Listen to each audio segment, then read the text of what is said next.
ونعوذ بالله من شرور أنفسنا ومن سيئات أعمالنا من يهده الله فلا مضل له ومن يضلل فلا هادي له وأشهد أن لا إله إلا الله وحده لا شريك له وأشهد أن محمدًا عبده ورسوله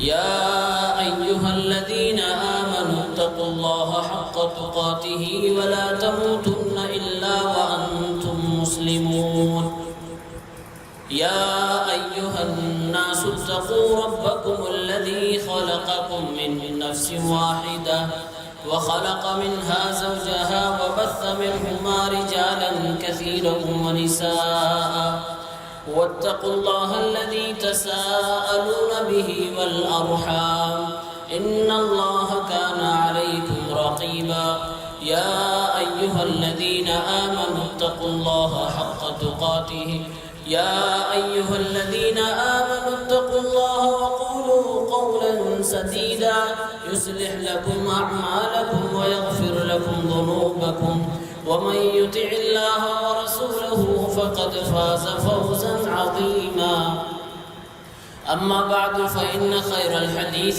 كتاب الله وخير الهدي هدي محمد صلى الله عليه وسلم وشر الأمور محدثاتها وكل محدثة بدعة وكل بدعة ضلالة وكل ضلالة في النار أعوذ بالله من الشيطان الرجيم بسم الله الرحمن الرحيم يوم لا يخزي الله النبي والذين آمنوا معه نورهم يسعى بين أيديهم وبأيمانهم يقولون ربنا أتمم لنا نورنا واغفر لنا إنك على كل شيء قدیر۔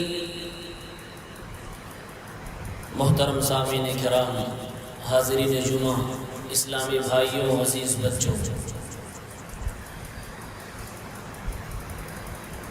اللہ رب العالمین کا بے پایہ شکر و احسان ہے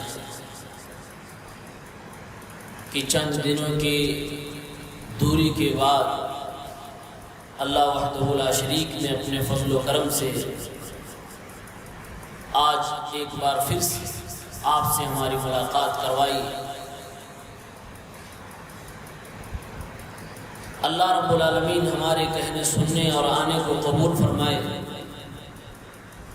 اور ہم سب کو سنی گئی کہی گئی قرآن و سنت کی باتوں پر عمل کی توفیق دے۔ حاضرین جمعہ، یہ دور فتنوں کا دور ہے، خاص طور سے مذہبی اور دینی معاملات میں عجیب و غریب قسم کے شکوک و شبہات پیش کیے جاتے ہیں۔ کہیں پر کوئی شخص آپ کو یہ کہتا ہوا ملے گا کہ آج سے پہلے کئی صدیوں تک لوگ ایک غلط قرآن پر عمل کر رہے تھے، میں نے ایک نیا ایڈیشن لا کے آپ کے سامنے رکھا ہوا ہے۔ کوئی یہ کہتا ہوا ملے گا یا ملے گی جو بے حیائی کو پرمان چڑھانا چاہتی ہے، جس کے جملے یہ ہوں کہ شادی بیاہ اور اسلامی رشتے کی کوئی ضرورت نہیں، ہم انسان ہیں، انسان ہونے کے ناطے اپنی ضروریات کو جانوروں کی طرح پوری کر سکتے ہیں۔ ایسے ہی بہت ساری ایسی چیزیں ہیں جو اسلام کی بنیادی تعلیمات ہیں اور جس پر کچھ جان بوجھ کر اور کچھ انجانے میں اور کچھ غلط فہمی میں حملہ آور ہو رہے ہیں۔ ہم اور آپ کو تو اس بات پر یقین رکھنا چاہیے کہ اگر ہم اسلام کو حقیقت میں اچھی طرح سے جانتے ہیں، دین اسلام کی تعلیمات کو پہچانتے اور مانتے ہیں، تو ہمارا یہ بھی ایمان ہے کہ وہ پورا ہو کے رہے گا، وہ دنیا میں جاری و ساری رہے گا۔ کوئی بھی آئے کسی طرح کی بھی ٹپڑی کرے، کسی طرح کے بھی الفاظ اور کمنٹس پر دے، وہ اپنی جگہ پہ قائم رہے گا، اور قیامت تک، قیامت کے بعد تک یہ مذہب اسلام قائم رہے گا۔ قرآن پاک کی سورہ صف آیت نمبر 8 اور 9 میں اللہ رب العالمین نے فرمایا، یہ دنیا والوں کی منشا میں جانتا ہوں، اللہ رب العالمین کہہ رہا ہے، یریدون لیطفئوا نور اللہ بافواہہم واللہ متم نورہ ولو کرہ الکافرون هو الذی ارسل رسولہ بالہدی ودین الحق لیظہرہ علی الدین کلہ ولو کرہ المشرکون۔ اللہ رب العالمین کہہ رہا ہے کہ یہ اسلام کے دشمن چاہتے یہ ہے کہ اللہ کا نور بجھا دیں، اور اللہ اپنے نور کو مکمل کر کے رہے گا، چاہے یہ کفار اس کو پسند کریں یا نہ پسند کریں۔ وہی اللہ ہے جس نے اسلام کو دنیا تک پہنچایا، جس نے اس کی تبلیغ کے لیے اپنے پیغمبر کو نازل فرمایا، بھیجا، مبعوث فرمایا۔ اس پیغمبر کے ذریعے سے اس دین کو ساری دنیا کے ادیان پر اللہ رب العالمین فوقیت عطا فرمائے گا، چاہے شرک کرنے والے لوگوں کو اچھا لگے یا نہ لگے۔ ہمارا ایمان اس بات پر کہ اسلام ایسے ہی دنیا میں بڑھتا رہے گا جیسے پہلے سے بڑھتا چلا آیا ہے۔ اس کی تعلیمات اتنی مضبوط ہیں کہ اس کو کوئی ہلا نہیں سکتا ہے۔ اچھا، انہی ساری مشکلات اور فتنوں کو لے کر آج کا مسلمان پریشان ہو جاتا ہے، اور اپنی انفرادی زندگی کو چھوڑ کر وہ اجتماعی زندگی کو حل کرنے کے لیے اس کے مسائل کو لے کر پریشان رہتا ہے، اور پھر اس کی گفتگو سننے کے بعد ایسا لگتا ہے کہ یا تو یہ کسی فتنے کا شکار ہو گیا، یا تو پھر حقیقت میں اس کے دل میں ایمان کا جذبہ ہے، یہ امت کے لیے کچھ کرنا چاہتا ہے، لیکن طریقہ یہ غلط اختیار کر چکا ہے۔ اصلاح کی شروعات اپنے آپ سے ہوا کرتی ہے، اور یہ ایمان کا نور ایک الگ نور ہے، اسلام کا نور ایک الگ نور ہے۔ محمد الرسول اللہ صلی اللہ علیہ وسلم جو قرآن کی آیت میں نے تلاوت کی کہ اللہ رب العالمین اپنی نور کو مکمل کر کے رہے گا، اور یہ دنیا کی کفار چاہتے ہیں کہ اللہ کے نور کو بجھا دے۔ مفسرین نے لکھا ہے کہ اس سے مراد اللہ رب العالمین کا کلام قرآن مجید بھی ہو سکتا ہے، اس سے مراد محمد الرسول اللہ کی ذات اقدس و مقدس بھی ہو سکتی ہے، اور اس سے مراد پورا کا پورا اسلام بھی ہو سکتا ہے۔ یعنی اسلام کو لوگ مٹانا چاہتے ہیں، اللہ مٹنے نہیں دے گا۔ یہ ایک الگ نور ہے جو کبھی اسلام سے تعبیر کیا جاتا، کبھی محمد الرسول اللہ صلی اللہ علیہ وسلم کی تعلیمات سے، اور کبھی دین کی ساری باتوں سے تعبیر کیا جاتا ہے، لیکن ایک الگ نور ہوگا جو قیامت کے دن ہوگا، جو ہر آدمی کا الگ الگ نور ہوگا، ہر کلمہ گو کا الگ الگ نور ہوگا جو قیامت کے دن ہوگا۔ آج میں وہ بتانے جا رہا ہوں۔ قرآن پاک کی ایک سورت ہے سورۃ الحدید، سورت نمبر 57 پر، اس میں آیت نمبر 12 سے لے کر 17-18 تک آپ پڑھیں۔ اللہ رب العالمین نے ایک نور کا تذکرہ فرمایا ہے، جو نور ہر ایمان والے کو، ہر کلمہ گو کو دیا جائے گا، اور وہ نور میدان محشر میں قیامت کے دن پل صراط پر چلتے ہوئے دیا جائے گا۔ قرآن کی آیت میں پڑھتا ہوں، اللہ رب العالمین نے فرمایا، یوم تری المؤمنین والمؤمنات یسعی نورهم بین ایدیہم وبایمانہم۔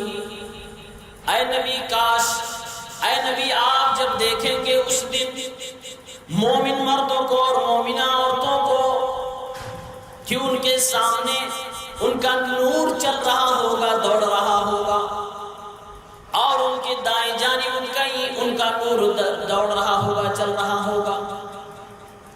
ابن کثیر رحمۃ اللہ علیہ نے لکھا ہے، یہ کون سے دن کی بات ہو رہی ہے؟ ذکر کرتے ہیں یہ قیامت کے دن کی بات ہو رہی ہے، اور یہ اس لمحے کی بات ہو رہی ہے جب ساری دنیا کے لوگ پرصراط سے گزارے جائیں گے۔ کفار کو پہلے ہی الگ کر دیا گیا، وہ پہلے ہی جہنم میں دھکیل دیے جائیں گے۔ باری آئے گی کلمہ گو لوگوں کی، جنہوں نے دنیا میں کلمہ پڑھ رکھا ہے، جن کو دنیا کے لوگ مسلمان کہتے ہیں، ان کو پرسرات سے گزرنے کی باری آئے گی، ان کے بارے میں قرآن بیان کر رہا ہے۔ تفصیلاً اللہ رب العالمین کلمہ گو کے بارے میں کہہ رہا ہے۔ حالات کیا ہوں گے پرسرات کے بارے میں؟ احادیث کا خلاصہ یہ ہے، نبی علیہ السلام فرماتے ہیں ادق من الشعر احد من السیف دحض مضلۃ علیہ کلالیب خطاطیف۔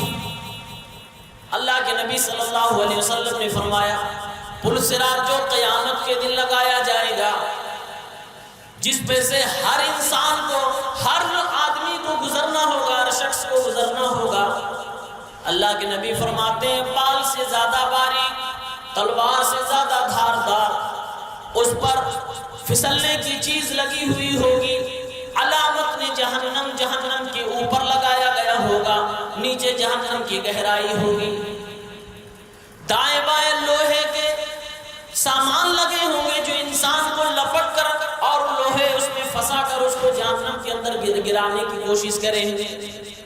پیارے نبی فرماتے ہیں یہ پرسرات کا منظر ہوگا، اتنا اندھیرا ہوگا کہ آدمی اگر اپنے ہاتھ کو بھی دیکھنا چاہے تو اپنے ہاتھ کو بھی صحیح طریقے سے نہیں دیکھ پائے گا، اس کا ہاتھ اس اندھیرے میں نظر نہیں آئے گا۔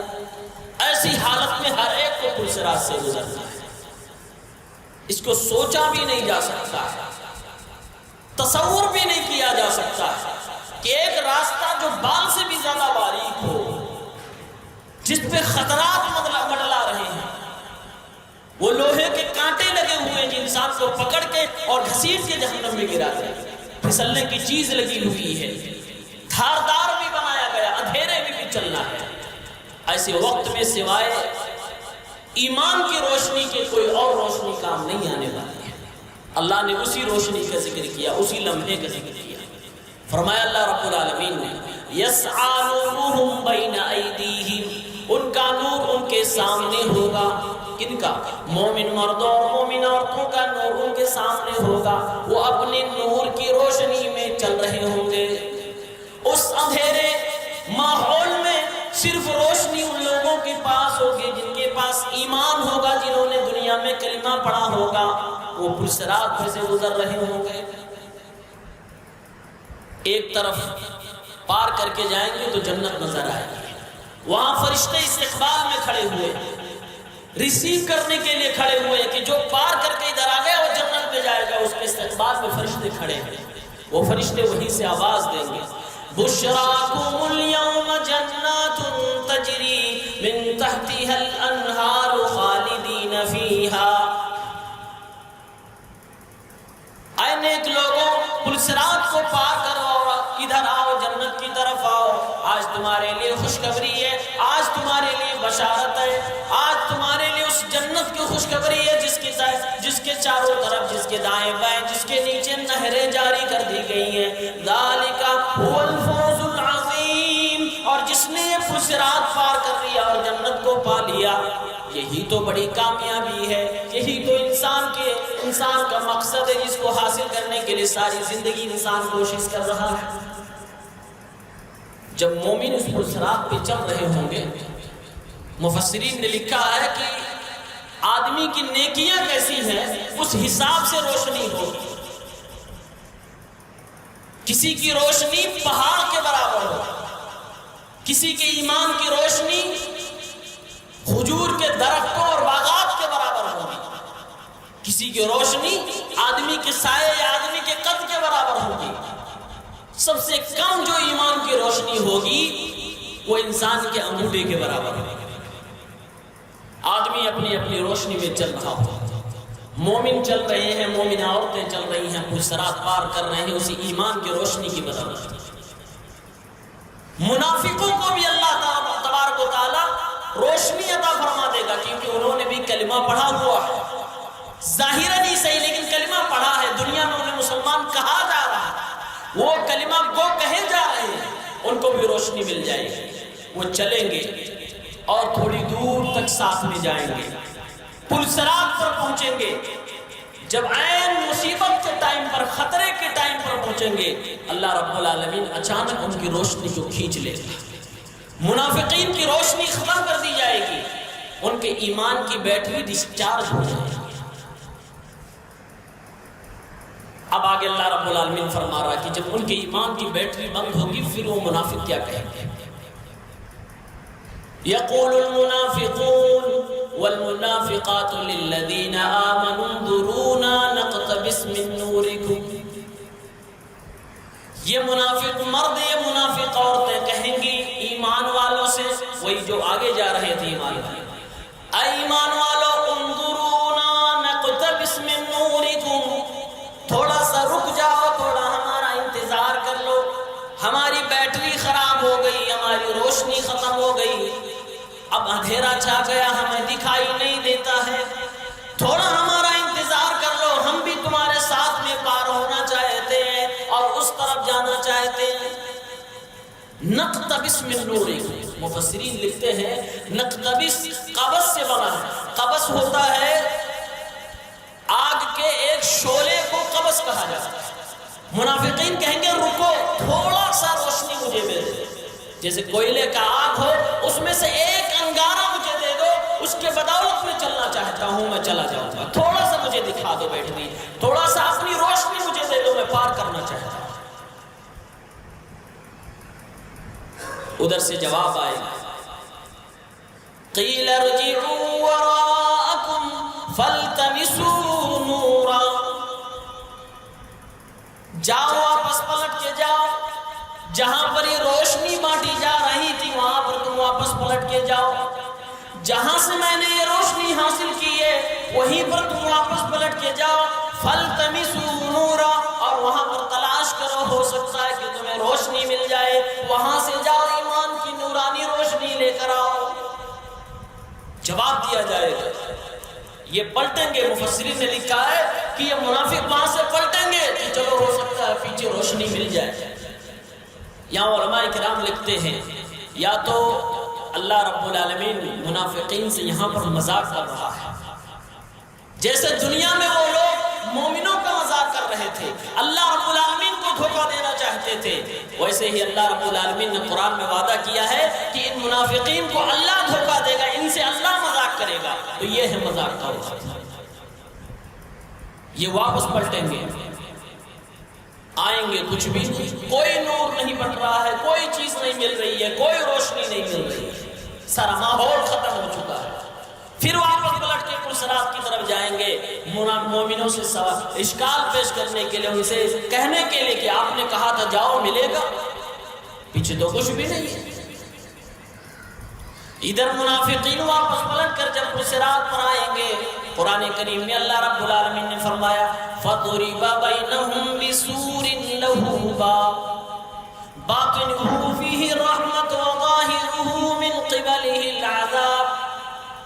ادھر یہ واپس پلٹ کے آئیں گے، اتنے میں اللہ رب العالمین منافقوں کے درمیان اور مومنوں کے درمیان ایک دیوار حائل کر دے گا، ایک فصیل حائل کر دے گا، ایک دیوار بنا دی جائے گی، دونوں کے درمیان فیصلہ کر دیا جائے گا، یہ جہنمی لوگ ہیں اور یہ جنتی لوگ ہیں۔ اس دیوار کے اندر ایک دروازہ بھی بنا دیا جائے گا، اللہ نے فرمایا اس دروازے کا اندرونی حصہ جنت والا ہوگا اور اس دروازے کا باہری حصہ جہنم والا ہوگا۔ جس میں منافق ہوں گے اس میں اللہ کا عذاب ہوگا، اور جس طرح مومن ہوں گے وہاں اللہ کی رحمت ہوگی۔ باطنہ فیہ الرحمۃ وظاہرہ من قبلہ العذاب۔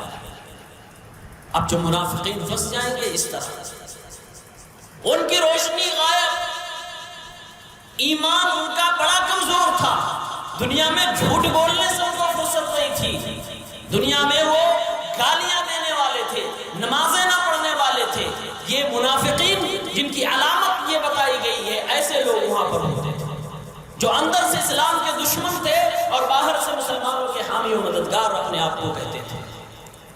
جب ان کے ایمان کی روشنی ختم، دیوار حائل کر دی گئی، ان کے اوپر عذاب، ان کے اوپر اللہ رب العالمین کی رحمتیں، منافقین کو دیکھ کر جو مومنین جن کے پاس ان کے ایمان کی روشنی ہوگی وہ بھی ڈر جائیں گے، اور ڈر جائیں گے کہیں ایسا نہ ہو ان کی روشنی جیسے چھین لی گئی ہماری روشنی بھی چھین لی جائے، اور بیچ راستے میں ہم جہنم کی اتھاہ 70,000 سال جہاں تک جانے میں لگتے ہیں اس گہرائی میں نہ گر جائیں، تو مومن لوگ اسی پلسرات پر دعا کرنے لگیں گے۔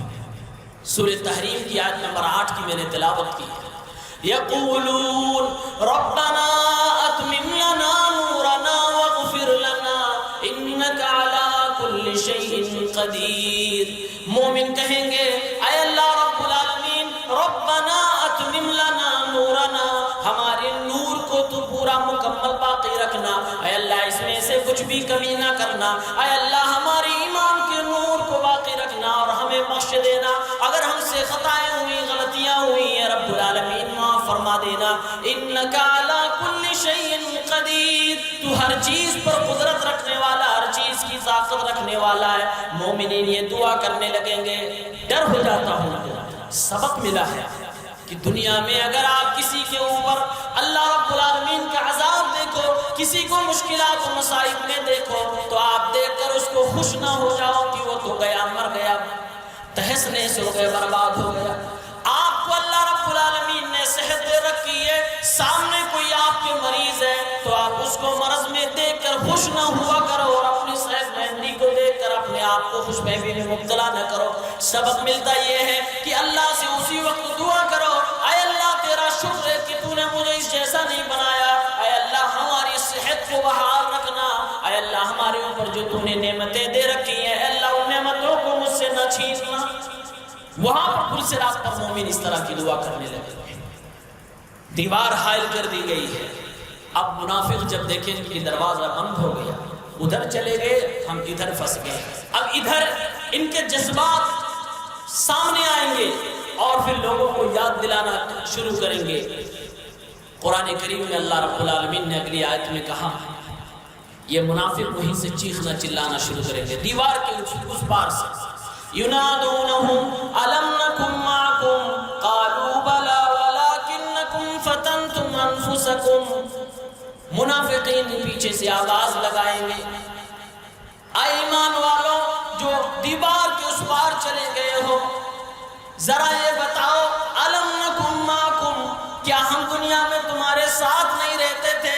کیا ہم تمہاری طرح کلمہ نہیں پڑھتے تھے؟ أَلَمْ نَكُنْ مَعَكُمْ، کیا ہم نے تمہارے ساتھ جمعہ کی نماز نہیں پڑھی؟ کیا ہم نے تمہارے ساتھ جماعت سے نماز نہیں پڑھی؟ کیا ہم نے تمہارے ساتھ غزوات نہیں لڑی؟ کیا ہم نے تمہارے ساتھ میدان عرفات میں حج نہیں ادا کیا؟ کیا ہم نے تمہارے ساتھ واجبات کو ادا نہیں کیا؟ یاد دلانا شروع کریں گے۔ آپ منافق اور مومن کا پس منظر جب نبی صلی اللہ علیہ وسلم کے زمانے کے منافقوں کو اگر جانتے ہوں گے، ان کے حالات سے واقف ہوں گے، یہ باتیں زیادہ سمجھ میں آئیں گی۔ اس دور کے جو منافق تھے وہ مسجد میں آتے تھے نماز پڑھنے، جمعہ بھی پڑھتے تھے، 5 وقت کی نماز پڑھتے تھے، اندر سے ان کے اندر یہ دشمنی تھی اسلام کی، اسلام بڑھنے نہ پائے، محمد آگے نہ جانے پائے۔ مومنوں کو کوئی خوشی محسوس ہوتی تو یہ ظاہراً مسکراتے تھے، لیکن اندر سے ان کا دل روتا تھا۔ تو کہیں گے کیا ہم تمہارے ساتھ دنیا میں نہیں رہتے تھے؟ ارے تم نے بھی نماز پڑھی، ہم نے بھی پڑھی ہے، تم نے بھی جنگ لڑی نبی کے ساتھ، ہم نے بھی لڑی ہے، پھر تمہیں کیوں جنت مل رہی ہے، ہمیں کیوں جہنم مل رہی ہے؟ تمہیں کیوں ایمان کا نور مل رہا ہے، مجھے کیوں نہیں مل رہی ہے؟ تمہاری روشنی کیسے باقی، ہماری روشنی کیسے مٹ گئی؟ تب ادھر اب جنتی جواب کیا دیں گے؟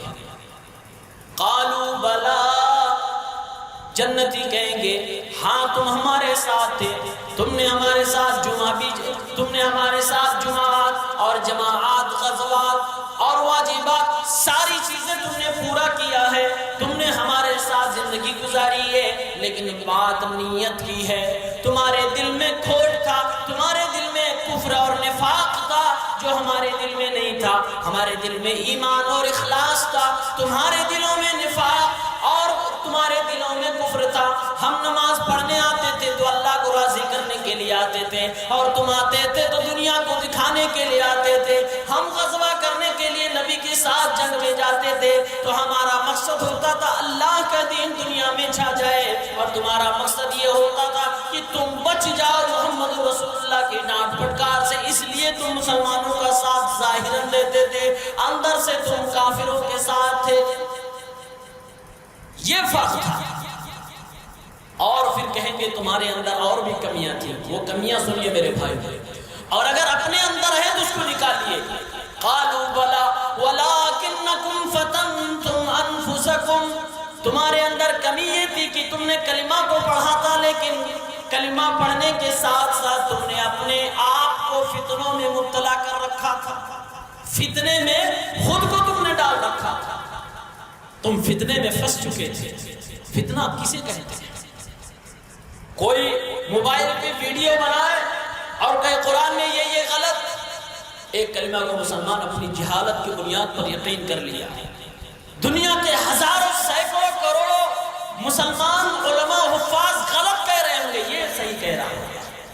ایک پہ یقین باقی پر شک ہونے لگے.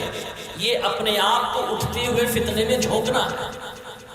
کوئی کہہ دے شادی کی کیا ضرورت ہے، ایسے ہی زندگی گزارنی چاہیے، ہاں یہ صحیح کہہ رہی ہے، باقی غلط ہے. ایسے ہی بے شمار مثالیں آپ کو ملے. فتنے میں تم نے خود کو ڈالا ہے. یہ کون کہیں گے؟ یہ اس وقت جنتی کہیں گے ہم میں تم میں فرق یہ تھا کہ تم فتنہ جب ابھرتا تھا تو فتنے کو لبیک تم کہتے تھے، فتنے کو کیچ تم کرتے تھے، اس کو تلاش کر کے دیکھتے تھے اور پھر اس کا حل نہیں تم پوچھتے تھے کسی سے، اسی بات کو اپنے دماغ میں بٹھا کے رکھتے تھے. نتیجہ یہ ہوتا تھا کہ تم منہ سے بولتے تو نہیں لیکن تمہارے دل میں وہ چیز بیٹھ چکی ہوتی تھی. اس لیے فتنوں کے قریب نہ جائے، خود کو فتنوں کے منہ میں نہ ڈالے.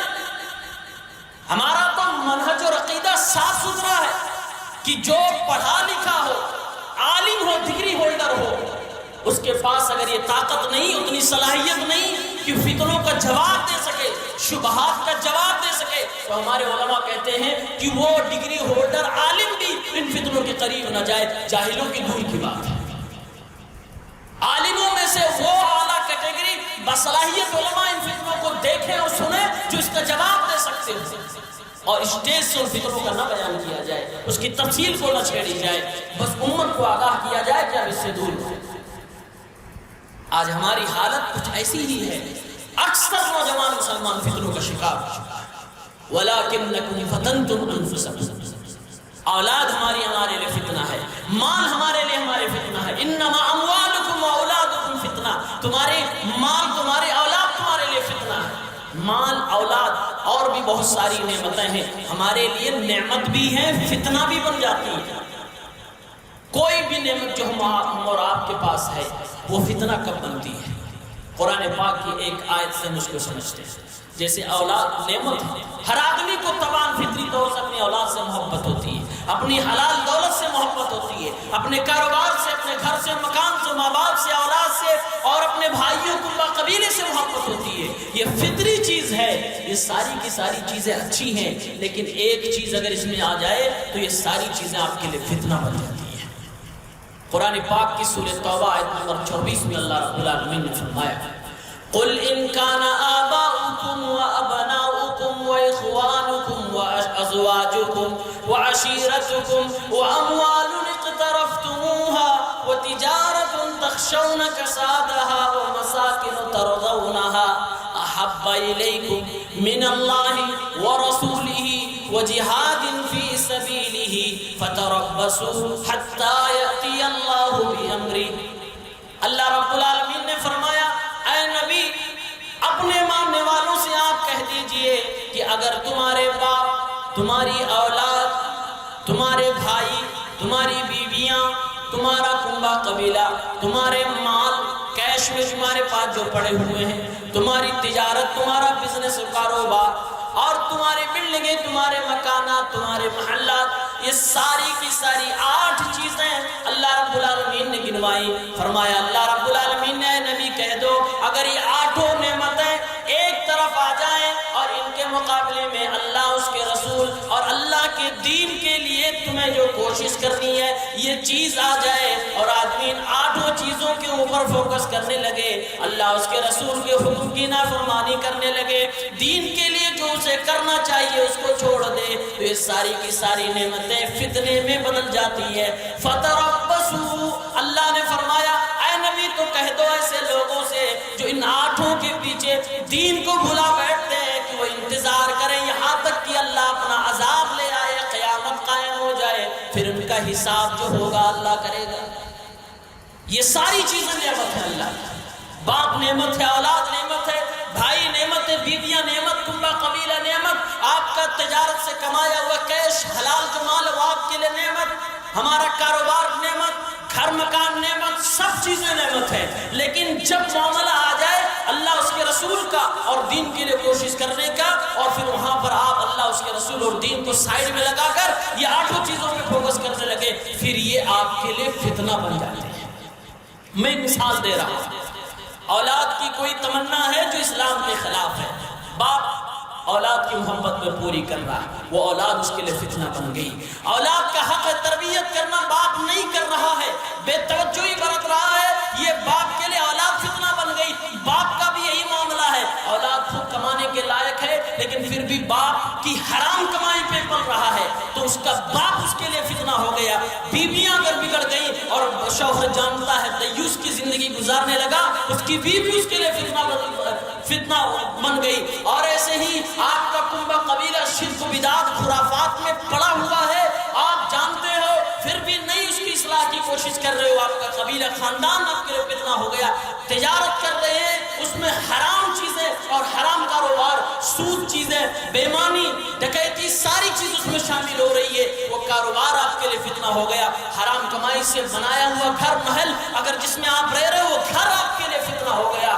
اللہ رب العالمین نے اس لیے فرمایا اللہ اس کے رسول سے زیادہ اور اللہ کے دین کے لیے محنت کرنے سے زیادہ، اگر یہ 8 چیزیں اللہ انسان کے دماغ میں زیادہ بس جاتی ہیں، ان سے زیادہ محبت کرنے لگتا ہے اور بقیہ چیزوں کو چھوڑ دیتا ہے، سمجھو وہ فتنے میں مبتلا ہو چکا ہے۔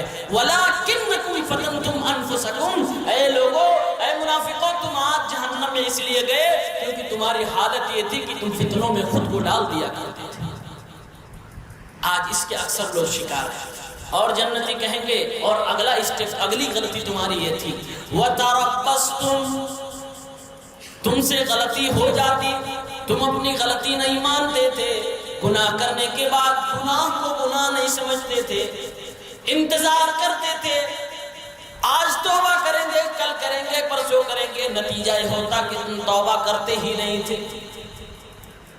انتظار کرتے تھے کہ محمد رسول اللہ کا انتقال ہو جاتا، ان کی وفات ہو جاتی تو اچھا ہوتا، دین کی تبلیغ ہو رہی ہے یہ بند ہو جاتا تو اچھا ہوتا، دین کے لیے جتنا پورا تم سوچ سکتے تھے وہ ساری سوچ تمہارے دلوں میں موجود ہوا کرتی تھی، اسی لیے اللہ نے تمہیں جہنم میں ڈالا ہے۔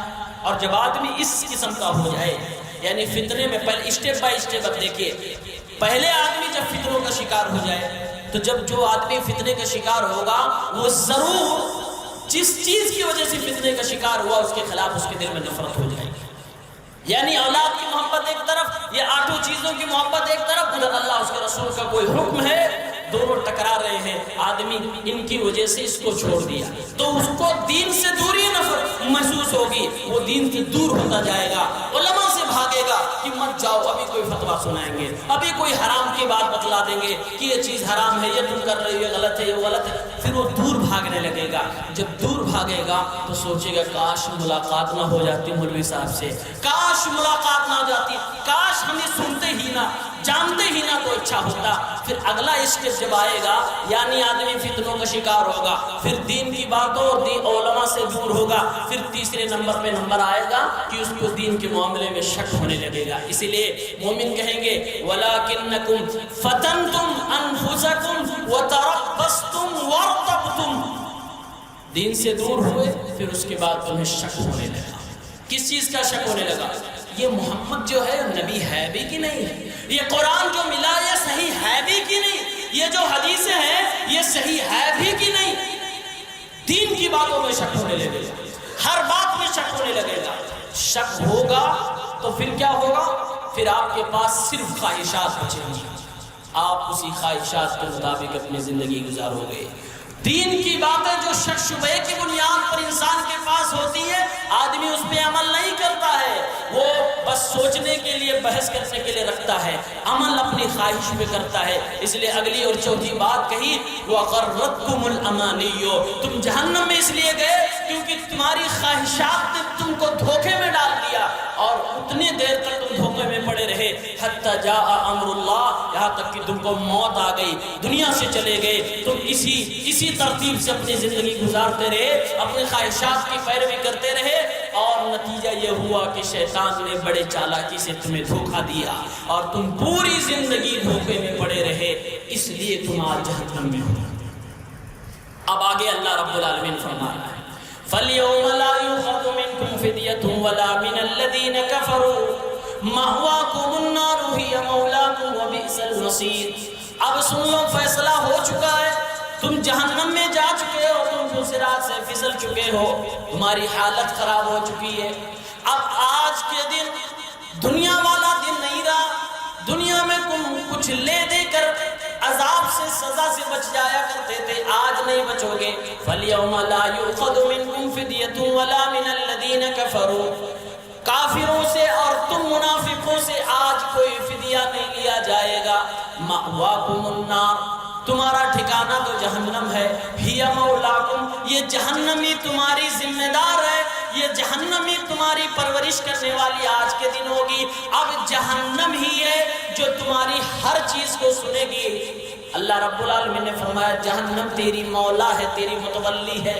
جیسے مسجد کا کوئی متولی ذمہ دار ہوتا ہے، مسجد میں جو بھی کمی ہوئی وہ ساری چیزیں پوری کرتا، اللہ نے فرمایا جہنم آج سے تمہاری متولی ہے، یعنی تمہیں رونا ہے رو، پکارو اپنی جہنم کو، تم نے اسی لیے اعمال کیا تھا، آج سے تمہاری ضرورت جہنم پوری کرے گی۔ اور جہنم کون سی ضرورت پوری کرے گی؟ پانی مانگو گے تو گرم ملے گا، کھانا مانگو گے تو کانٹا ملے گا، یہ ساری چیزیں تمہیں جہنم میں، اللہ نے فرمایا ہی مولاکم، یہ تمہارے ساتھ ہمیشہ رہے گی، اور تمہاری ذمہ دار آج سے یہی ہے، جو کچھ رونا گر گرانا اسی سے کہو اب میں تمہیں کچھ نہیں کر سکتا، میں تمہیں کسی عذاب سے نہیں بچا سکتا۔ وَبِئْسَ الْمَصِيرُ، بڑا بہت برا ٹھکانہ جہنم ہے۔ اب اتنی ساری بات، پورا منظر کھینچنے کی بات اللہ رب العالمین دو باتیں ہم اور آپ سے کہہ رہا ہے، وہ دو باتیں کہہ کر میں اپنی بات ختم کرتا ہوں۔ اللہ رب العالمین نے فرمایا اے مومنوں، تم نور اسلام کو بچانے کی بات کرتے ہو، تمہیں یہ فکر ہوتا ہے کہ دنیا میں اسلام کا نور کیسے پھیلایا جائے، تمہیں یہ فکر نہیں ہوتی ہے کہ تم اپنے ایمان کے نور کو کیسے بڑھاؤ۔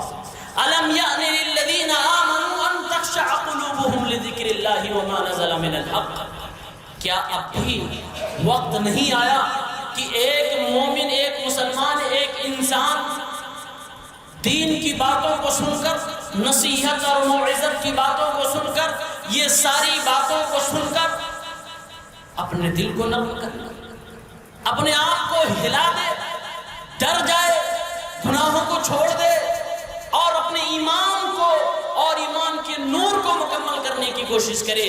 اللہ نے جو اسلام کا نور ہے، دنیا میں اللہ سارے دین کے، سارے دھرموں کے اوپر اللہ اس کو غالب کرے گا، وہ اللہ رب العالمین نے کہہ رکھا ہے، لیکن آپ کے ایمان کے نور کو اللہ رب العالمین مکمل کرنے کی ذمہ داری نہیں رکھا ہے، یہ آپ کا اپنا کام ہے۔ اس لیے اپنے ایمان کے نور کو بڑھانے کی کوشش کریں، اللہ کے نور کو دنیا میں پھیلانے کے لیے اس کے اہل لوگ موجود ہیں، وہ ان لوگوں کا کام ہے، ایرے غیروں نتھو خیروں کا کام نہیں۔ آج ماحول یہ بنا ہوا ہے، ہر آدمی یہ چاہتا ہے کہ دنیا میں اسلام کا ڈنکا بجے، لیکن میرے گھر میں، میرے بدن میں اسلام کا ڈنکا نہ بجے۔ اپنے پہ نہیں، دنیا میں ہم کو بجانا ہے، اپنے ایمان کے نور کو بڑھانے کی کوشش کرے۔ اللہ نے فرمایا کیا اب بھی وقت نہیں آیا کہ ایک انسان، ایک مومن جو کلمہ پڑھ رہا ہے، اس کا دل نرم ہو جائے جب قرآن کی اس طرح کی آیتوں کو سنے، جو قرآن میں آیت اتری ہے، یہ ساری باتوں کو سننے کے بعد کیا اب بھی ان کے دلوں میں لرزہ طاری نہیں ہوتا؟ کیا اب بھی یہ ڈرتے نہیں؟ یہ پہلا مطالبہ اللہ سے، یعنی اپنے ایمان کے نور کو بڑھائیے، اس کو کمپلیٹ کیجئے، کہیں ایسا نہ ہو پل صراط پر آپ کی بیٹری ایمان والی ڈسچارج ہو جائے، اس کی ہمیں فکر کرنی ہے۔ دوسری چیز اللہ رب العالمین نے فرمائی وَلَا يَكُونُوا كَالَّذِينَ أُوتُوا الْكِتَابَ مِنْ قَبْلِ فَطَالَ عَلَيْهِمُ الْأَمَدُ فَقَسَتْ قُلُوبُهُمْ وَكَثِيرٌ مِّنْهُمْ فَاسِقُونَ۔ اللہ نے فرمایا اے مومنوں، اے مسلمانوں، اے محمد عربی کے ماننے والوں، اے اسلام والوں، اسلام کا کلمہ پڑھنے والوں، تم ان یہودیوں کی طرح نہ ہو جانا جن کو اللہ نے آسمان سے کتاب اتار کر دی، جن کو اللہ نے قرآن کی، جن کو اللہ نے تورات کی تعلیمات دی، نبی ان کے پاس بھیجے، لیکن ان کی حالت یہ ہو گئی کہ انہوں نے اپنی کتابوں کو چھوڑ دیا، اپنی کتابوں کو چھوڑ دیا، اس میں رد و بدل کرنے لگے، اپنے علماء کو اپنے سے دور کر دیا، یعنی دینی اور مذہبی یہ ساری چیزیں اپنی زندگی سے نکال دی، بس دنیا پرستون کے اندر آ گئی۔ فطال علیہم الامد، دین سے دوری، دین کی کتابوں سے دوری اور دین کے جانکاروں سے دوری اتنی زیادہ لمبی مدت تک ہو گئی کہ فقست قلوبہم، نتیجے میں ان کے دل انتہائی زیادہ سخت ہو گئے، وکثیر منہم فاسقون، اور ان میں سے تو اکثر لوگ فاسق اور گنہگار ہو گئے۔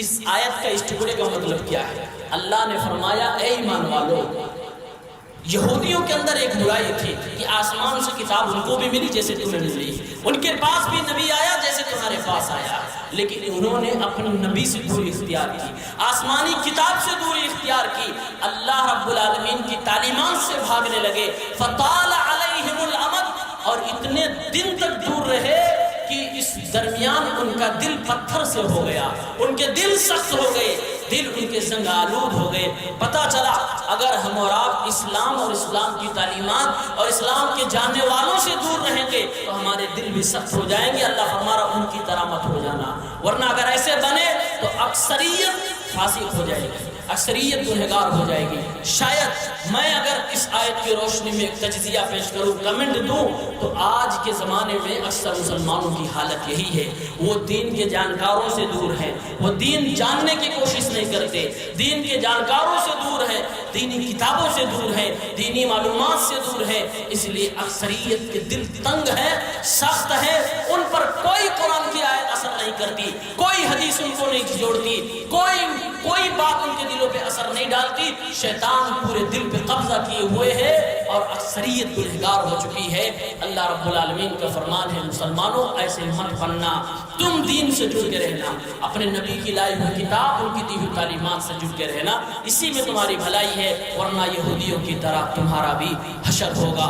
وہ تو دنیا بنا رکھے ہیں لیکن آخرت ان کی پوری تربناک ہے، کربناک ہے، آخرت میں ان کے لیے جہنم ہے، جنہوں نے کفر کیا، جنہوں نے نبیوں کے ساتھ غداری کی، نبیوں کو قتل کیا۔ اللہ سے دعا ہے پروردگار عالم ہم اور آپ کو دین سے جڑنے کی توفیق دے، الہ العالمین ہمیں اس چیز کی فکر دے کہ ہم اپنے ایمان کی بیٹری کو مکمل چارج کرنے کی کوشش کریں۔ اللہ رب العالمین ہمیں اس بات کی توفیق دے۔